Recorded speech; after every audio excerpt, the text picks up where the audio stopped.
2, 3. Hello and welcome back to the Mix and Music Podcast. I'm your host, Dee Kei, and today we have an awesome episode planned. This is a different one. We've been trying to change up our episodes to kind of see what y'all like. We've done like technical episodes, we've done beginner episodes, we've done advanced episodes. This one's a different episode. This one is kind of more like a self-help motivation. I think this is important. And I have my awesome co-host, Daredevil Lu, with me. And no, I'm not blind. And Lu is gonna, talk about this with me and kind of share his thoughts and his perspective on this. But something that has been coming to my mind a lot this week is how people struggle with confidence. Oh, yeah. And I want to relate this specifically to the music industry and maybe even going as far as specific as being an artist. But I want to just keep it in the music industry, what it means. And this one thing that I believe in, I believe that in order to become separated from the rest of humanity and to stand at a higher place and to find more opportunities and to be blessed to do more things, all you have to do is have confidence. And I hate to say that because not all of us are confident. In fact, a majority of us are not confident, which is why only a few people can become artists or can do what we do. And confidently. Yeah, confidently. And doing it confidently for long periods of time means that you do it at a high level and you start getting more and more opportunities. So let's talk about confidence. And this is not like a character thing so much. Like I'm not saying you might have low confidence as a person. This is more about having confidence in your craft. I think you said it too earlier where you're saying, they could be confident as a person, but not confident enough to be an artist too. Yeah, and vice versa. So actually, I want to share, let's start this conversation off with a little story. I'm talking a lot already on this episode, and there's going to be more. Take it. But I want to start this off with a story. When I was 21, I got married.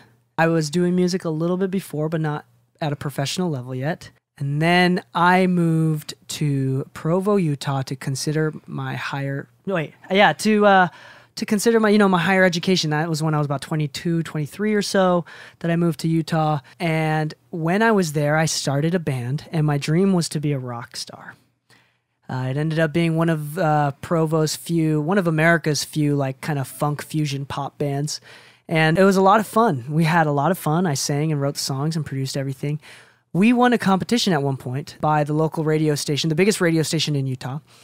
And they flew us out and paid for a hotel and set up a meeting with Republic Records. So this is about 2017 or so. I got flown out to visit with Republic Records A&R. And I had this meeting. We won the competition. They were scouting us, especially me as a singer. At first, they were very interested. I could see it in their eyes. The A&R, they're like, I think we want to sign this guy potentially, and we're interested, and I at least want to hear you out. And then there was a moment in the conversation that we had. We talked for an hour, and a little bit over an hour, and there's a moment in the conversation when all of a sudden their body language changed. Their facial features changed. They went from, I want to sign you to, yeah, nah, not anymore. We're good. Yeah, we're good. And it was when I started acting inconfident. It was when they asked the questions, what is music to you as a career? How are you trying to make money from it? And I said something along the lines of, timidly, I said, I'm not really trying to make money from this. If I make it, cool, but this is just something I want to do for the rest of my life. The real honest answer, the humble honest answer. Yeah. That did not go over well. And then it kind of went into what are your plans in the future? And it was like, well, if I'm accepted, and like very inconfident answers. And I remember as like me as a pursuing artist having this huge opportunity, the shine in their eyes go away as they realize that I'm no longer a real person that they should consider. And it was really painful. It was really hard, and it still haunts me to this day, and which is why, as an engineer, I preach so much, don't overthink stuff. Like, anybody can make it. Just be confident in yourself. And even if you're bad or you're good or whatever, you might just be different. And everybody's sexy to someone, right? And your fans are out there somewhere. And unfortunately, right now, the only people that can make it in any part of the music industry, but especially as an artist, is those with ridiculous amounts of confidence, whether they earned it or not, whether they just have like this narcissistic complex, or whether they're someone that's worked so hard and practiced so much that they're extremely confident. Like confidence is very important. Oh yeah. Sorry, Lou. Go ahead. What do you think? Well, have you heard me tell that story? No, actually, this is my first time hearing about it. But I would know of a lot of situations where that's happened, and that's what sucks. You know, confidence does play a big factor in what we do, both in the music industry and not. But it's crazy to think, because as confident as I am as a person, I'm very confident. I tell people all the time, I think I'm sexy as shit, even though I have a belly. You know, it's not anything that people who know me is surprised by. But you've seen me. I'm like, hey, if I have to go in the booth in front of people, I need somebody to give me some shots. I need some help because I'm too nervous to perform in front of people. You got the call to the label and you gave him an honest answer. You said, hey, you know, I'm really just, if I do this for a living, great, you know, but I'm not going to try to overshoot myself for it, essentially. When in reality, they were looking for the answer of like, no, I'm going to get signed. And the funny thing is, I used to do that at job interviews. I used to walk into an interview as if I was hot shit, not overly cocky. I was trying to merge confident and cocky at the same time. Didn't work out. No, not at all. But I used to actually call back the actual job, even though they would tell me like, oh, we'll give you a call. It's like, cool. I'd call them back in 2 days. Let them know like, hey, I just wanted to check in, updates, see what's going on. You know, and they heard that confidence, and that's what got me the job every time. There's only been one job I didn't get a call back for in like the 10 or 15 that I've had. Really? Yeah, I've never not gotten the job except for one time, and that was the one time I wasn't confident. Yeah. You know, but and I hate to say this, but it's like it's not something that you can like just tell someone, hey, be confident, and they're like, no, I gotta be confident. It's not something you decide. Exactly. That's what I'm saying. Like, I can't go in the booth in front of people. I get very nervous when I create in front of people because I'm so in my head about like, and you're self-aware that you're. Yeah, exactly. Like, I know I'm confident as a person, but when it comes to the music side, like, you know, I question myself. I'll come up to you and be like, hey, Dee Kei, what do you think of this mix? And you'll be like, I think it sounds good. And I'm like, still can be better. But you know what? That's where the confidence is needed as an artist. You know, sometimes we work on a song and we keep doubting the song. We keep doubting our mix. We keep doubting our productions. And then it becomes this file that just never gets heard by the public because we always keep telling ourselves there could be more, it could be better. When in reality, just let it go. Be confident that you did what you did and what you did is good. Put it out there and see what happens. Like, half the time you hear about records that I don't want to name names, but like there's records from artists who we all know, Grammy award-winning artists, and like you'll show them their own song and they'll be like, honestly, I didn't even like it when I released it. Like, I just wasn't confident in the record, and after seeing what happened, like, that's what gave me my confidence as an artist. Like, wow, the records I thought I didn't do so great on, like, people blew up about. You know, and it just goes back to saying, like, confidence as an artist is such a big factor. It's not confidence as a person, but as an artist, it's a whole other level.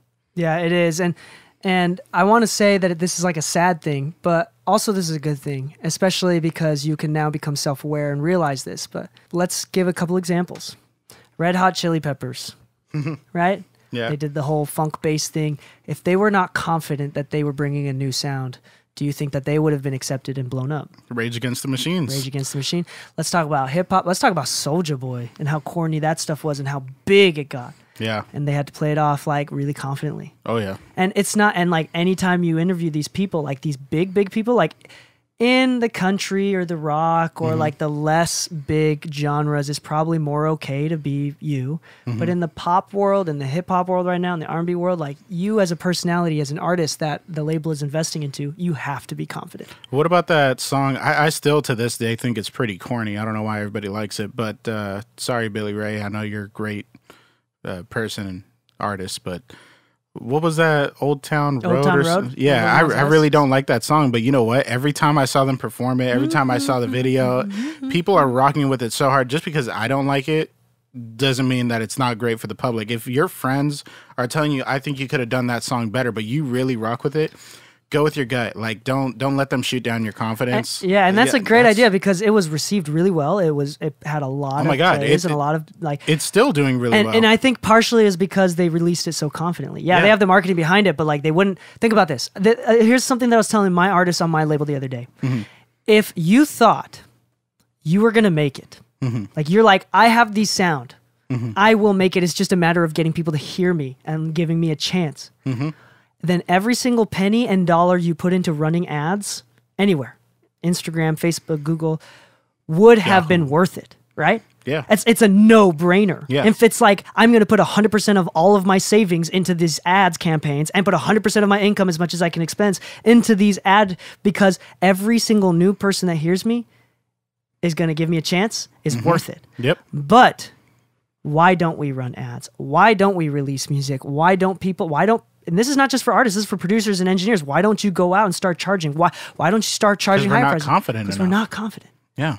That's all you have to do. Like, think about, like with that situation, all you have to do is to be confident. Yeah. And know you got the good stuff. And it doesn't matter how people will accept it. Like, you just got to be you.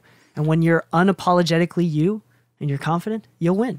So let me ask you this. I know this was a big thing for me when I was playing in a band because I used to organize our band's shows and everything. Me, my bass player, and our drummer, we would write the majority of the songs. But when it came to performing live, there was not a day that went by that I didn't at least shiver somewhat. Like, I got really nervous before performing live because, once again, it goes back into confidence. Like, you really like your music. You're just scared of what the public's going to think, but we actually never had anybody tell us anything negative about our music. Like, everybody actually really liked our music. Like, even for you to this day, like, can you remember back a time that you just went on stage and didn't have a second thought of like, oh, you know, I'm not worried, I'm not nervous at all, like, I don't even need to warm up or anything? Like, I think we all go through this confidence, I guess, roller coaster of like, you know, depending on the day, depending on what's going on, we're all going to feel confidence in different waves. Like, we could feel very confident while we're in the studio working with our engineer and say, wow, I really like this record, I think it can go. But then when we go to show it to our friends, we're not as confident anymore. We're scared to show it to them because we're scared of what people are going to say. Then you may get mixed reviews and now you don't know what you feel about it because of other influences that have come into your picture. It's saying, this record could go, this record cannot go. I would put this out as a new album versus attaching it to what's currently there. I don't think it matches, whatever the situation or notes may be. A lot of times I've heard artists that do really well who said, fuck what they said, I'm just going to do me. And every time I've met somebody like that, they tend to pan out. They tend to work out. Now, I'm not saying that they ignore everybody's advice, but what I would say is this: move in the direction that you want to move. A lot of times we just kind of give up on our own path just because we hear something from someone else that just kind of makes us a little bit nervous, and then it throws us off course. Yeah. And I say this to my artists as well, is something that I say is the moment you start caring about what other people think is the moment you stop becoming an artist. Oh, yeah. Yes, as a musician, as an artist, or as a producer, and as an engineer, whatever, we get into music because a part of us wants to be cool. Yeah. Yeah, it's very selfish. Like, we just want to do something that other people think is cool. I learned how to play guitar just for the ladies. There you go. I'm sorry, ladies. I'm still not that great. And that also doesn't work to get any ladies. No, it never did. So, guys, I mean, don't waste your time. But for reals, though, like, I think that's important, right? Yeah. We all did this for partly part of the clout, maybe, whatever different reasons it's that we have. It's a selfish reason. Of course.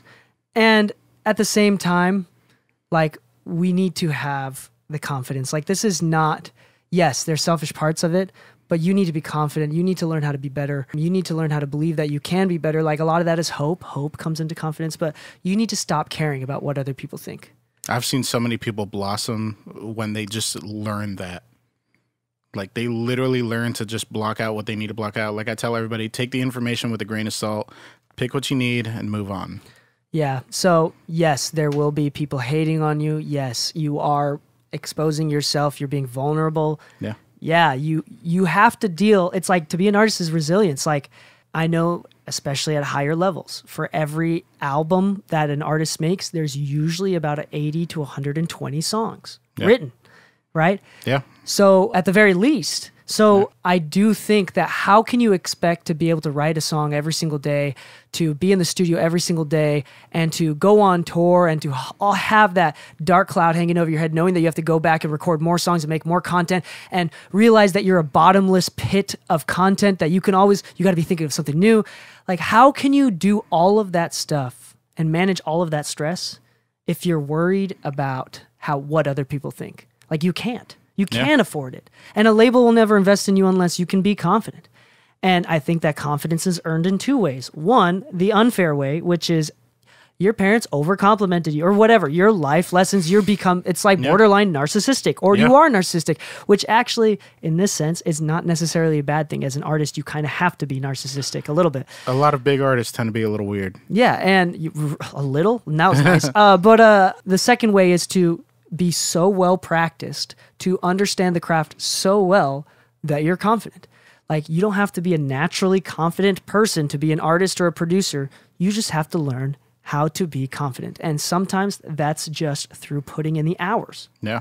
Now, I also want to say there are times when people are overly confident. It's not a pretty situation. Like, if you're going to perform live, and let's say that you're used to recording with auto-tune and things like that, and you're about to perform these songs live, but you don't do any vocal warm-ups.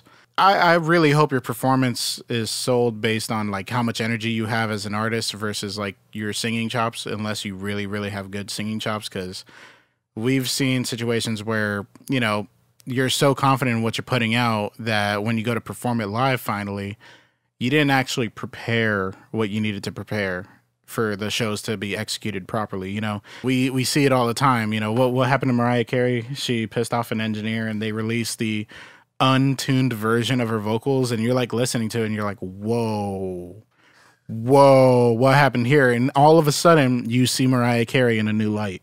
Yeah. You know, she was always seen as this almost perfect vocalist, and then you're like, ooh, man, now I'm going to really listen to the old records and try to pick out the auto-tune. Yeah, exactly. That's marketing regardless. That's good marketing. Or bad light, it's still but at the same time, like, all your fans that revered you as one of the best singers is like, oh, maybe not. Yeah, but kind of going further into this conversation, confidence, that's as an artist, but let's talk about as a producer. Or even this is so funny to see. This is an example. Shout out to you, Nels. Nels is my ride or die producer. He's in the studio. So good. He's amazing, and is soon hopefully going to be getting some bigger placements and whatnot. And he's one of my best friends. I've been pitching him everywhere. Yeah, everywhere I go, I pitch his music. Yeah, and he'll be on the show, and he's actually been on the show in a very early episode. Nelson Greenwood. He's amazing. Nels Music 801. Nels Music 801 is his Instagram tag, and about him, he's so funny. We've talked about this out loud and in person, so I'm sure that he doesn't mind saying this out loud. Like, you can tell he's got a little bit of autistic tendencies. There's a part of him that is not able to fully socially interact. Like, just a small part of him. Like, you wouldn't have guessed or noticed unless you start working with him. Like, just not the most approachable, as well as like the most naturally confident guy, just in general. Not he's weird. He's really kind and really soft spoken, and he will never ever take advantage of you ever. When it comes to his music, he was always apologize first. Like, really good guy, not naturally confident dude. But when it comes to music, he spent so much time, and he's so passionate about music. Oh yeah, he's listened to every single record that's ever come out. Like, that's not possible, but like, I would almost believe it. And he just loves it. He could break down every artist. He loves lyrics. He loves the music. Everything. Like, when you give him the aux chord, you ain't getting it back, and you're gonna hear a mouthful of like explanation of why he's pairing the next song. You're gonna be so happy that he didn't get it back. And it's actually entertaining because he's so passionate. Like, I don't mind giving him the aux for hours. Like, genuinely. Like he's the producer that belongs in front of a good A&R. But the reason why I bring him up is because he's not the most naturally confident dude, but yet he is so well practiced, has put in the hours, and is so passionate about the topic that as a producer, when I put him in rooms with me that are much higher level and like nerve-wracking, even to me as the engineer, he gets there and he's telling the artist what to do with confidence. You should do it like this. You should layer it with this. Let's extend this. And he's coaching the vocalist, and he's actually like helping out with the beat. Let's do a cut here. Like, he's heavily involved and acting extremely confident that the artist is like, damn, I love nails. What's funny is he says it so calmly that he doesn't even seem like the animated type where, like, you're not going to find him in the studio like, yeah, man, that was great. You should do it like this. No, he's the guy that's like, hey, I think that was cool. I think you should do it a little more like this and blah, blah, blah. He says it so calmly but so confidently that even if he doesn't match the energy in the room, you would listen to him and be like, I would follow you to the end of the earth. And it's incredible because this goes into, that's another form of confidence, the second form, not the narcissistic form, but the form of passion and experience. Oh, yeah. Passion, practice, putting in the hours. Like if you're an engineer and let's say you have 10,000 hours of recording vocals under your belt, imagine being that confident. I don't care what kind of vocalist you give me, what kind of I'm going to pick a microphone and a chain and whatever. I'm fast at Pro Tools. Like you're going to be confident. Yeah. Like it's impossible not to be. So, and a lot of you guys are thinking like 10,000 hours is a lot, but it's really not. Like if you put in, let's say 1,000 hours a year, which is completely easy. That's only 2-3 hours a day that you really need to dedicate. You can do more if you do less days or whatever. It doesn't really matter. But realistically speaking, we're talking about a guy who is confident in his production because he's spent that time. He knows what he doesn't like. He knows what he likes, but it's not arrogance that you're finding. It's the experience that he's offering you to somebody who may not have that confidence yet, but he'll make you feel confident at the end of it because he's so confident in what he does. And actually, I want to bring up, I'm going to probably link a video in the description of this episode in the YouTube or in the podcast, but it's a video about the Dunning-Kruger effect. It's about 9 minutes long. I suggest everybody that's listening right now watch the entire video. But the Dunning-Kruger effect is about cognitive bias. It's a way that your mind protects yourself by helping you not fully realize that you're more mediocre than you thought you are. Like, so it basically tells you if you're bad at something, like it basically helps you, it's a part of your bias that helps you think that you're well more versed in that topic than you actually are. It's a way for your brain to naturally protect itself. Basically not feel puny and tiny and feel like significant in this world and have like hope ego. To keep going. It is a little bit of ego, but it's called cognitive bias. But the reason why I bring this up is because I usually see it in the opposite. So in the video, they talk about how they hired 10 professional comedians and 10 people off the street, and they asked them to like rearrange jokes in least funny to most funny. And then they asked them, how well do you think that you ordered this joke? Like out of 1 to 10, do you think that you're good at picking jokes? Or do you think you're bad at picking jokes? And the average of the normal group was like 60 to 70% that they thought, like on average. They're in this top 60 to 7%. So on average, right? Which is impossible because normal is 50. So it's got to be 50. If they were actually truthful, it should hit 50, right? Yeah. So way overconfident. And then at the same time, which they don't make a big deal out of the video, but I'm making a big deal right now, the professional comedians rated themselves about 2. So this goes into show cognitive bias comes into 2 places, and it comes into, we'll call it, there's a pyramid there's another video. We'll call it unconscious incompetence. You don't know that you're bad at stuff. I like that. Okay. And then the next level is conscious incompetence. Then you start to do it and you're like, oh shit, I suck.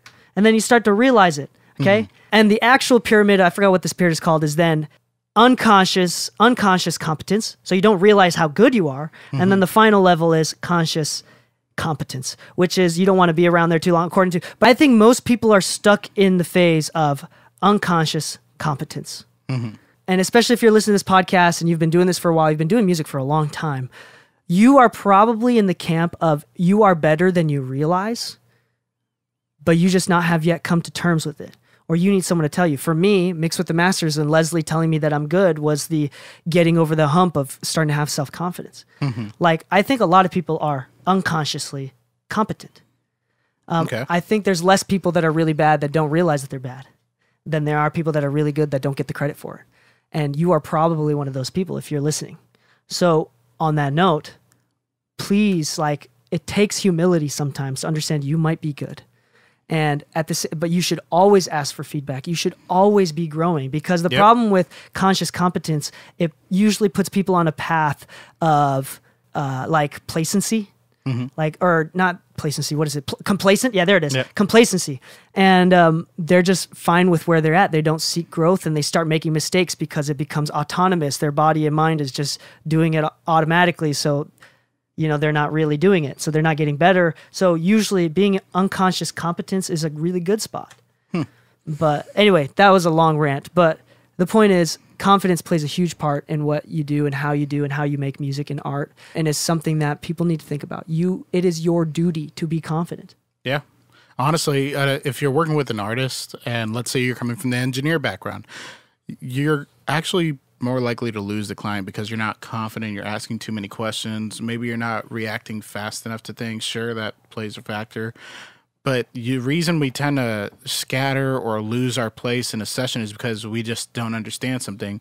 Maybe we don't understand exactly how the session is ran or how these people like to work, but you got to be confident enough to be able to say, okay, I can walk into a session, tell the artist what I think should be done, or maybe we need to recut something because there's a little bit of distortion. But if you say, let's say a little bit of distortion happens, I can say, hey, you know what? I really like that take, but there was a little bit of distortion when we hit this note. Let's just get it one more time and we'll try to punch it in.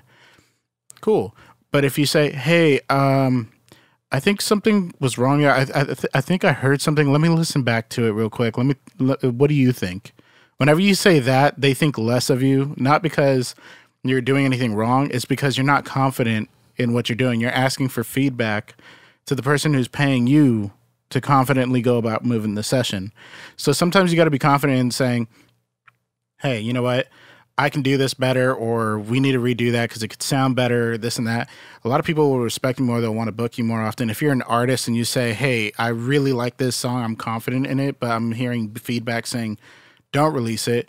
You know, take a chance. Release it as a single. Release it as a secret SoundCloud link track. You know, do whatever you want to do to release it. Get it out there because you may never know. Like I said, there's people out there who are Grammy Award winners who released the song and they weren't too confident when they released it, but then they saw how much people loved it and they're like, wow, okay, I should have been more confident in myself.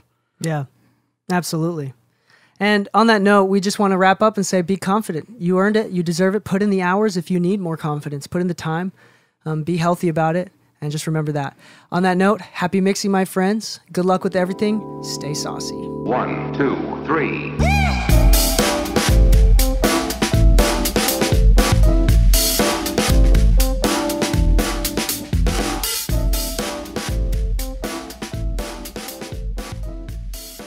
If you'd like to take advantage of my free guides and online videos, please check out links.dkmixes.com. That's links.dekeimixes.com.